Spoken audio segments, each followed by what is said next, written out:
Welcome the King and Queen of Nepal. It's a far cry from the Himalayan kingdom to London. We have a very corrupt country. $20 million for fiscal federalism in Nepal. दोस्तों, वो देश जो कभी किसी का गुलाम नहीं रहा, जिसके राजा जब विदेश जाते थे तो बड़े बड़े राष्ट्राध्यक्ष उनके आगे सिर झुकाते थे, आज उसी देश को उसके पड़ोसी देश ने गरीब कहा और एक विश्व शक्ति राष्ट्र के राष्ट्रपति ने भ्रष्ट देश कहकर बदनाम किया। जी हां दोस्तों, कल अमेरिका के राष्ट्रपति डोनाल्ड ट्रंप ने नेपाल को मिलने वाली सहायता राशि को धोखाधड़ी बताकर रोक दिया। यहां तक तो सही था, लेकिन उन्होंने सिर्फ इसे धोखाधड़ी नहीं कहा, बल्कि नेपाल को भ्रष्ट देश भी करार दिया। इसके बाद नेपाल के बेशर्म नेताओं को तो कोई फर्क नहीं पड़ा, लेकिन एक सच्चे राष्ट्र सेवक, नेपाल माता के सपूत, वीर गोरखाली के वंशज बालेंद्र शाह बालेन अपने देश का अपमान सहन नहीं कर सके। उन्होंने ट्रंप को उसी की भाषा में करारा जवाब दिया।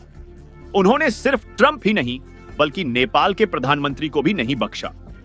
एक युवा के अंदर अपने देश के प्रति इतना प्रेम और सम्मान है, लेकिन ये बूढ़े भ्रष्ट नेता हैं जिन्हें देश की प्रतिष्ठा और सम्मान की जरा भी परवाह नहीं।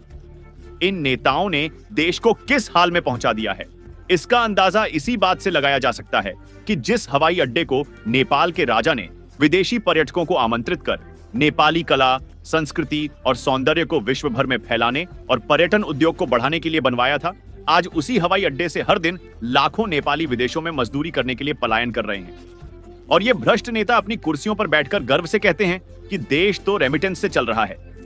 ये सब देखकर अब तो ए नेपाली शिर उछाली संसार मां लमकिंच जैसे गाने भी एक मजाक बनते जा रहे हैं।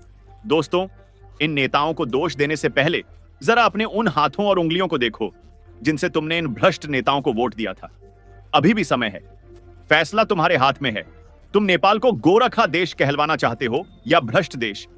अगर मैंने वीडियो में कुछ गलत कहा हो तो छोटे भाई समझकर माफ कर देना और कमेंट में मिशन 84 लिखना मत भूलना। धन्यवाद। जय नेपाल।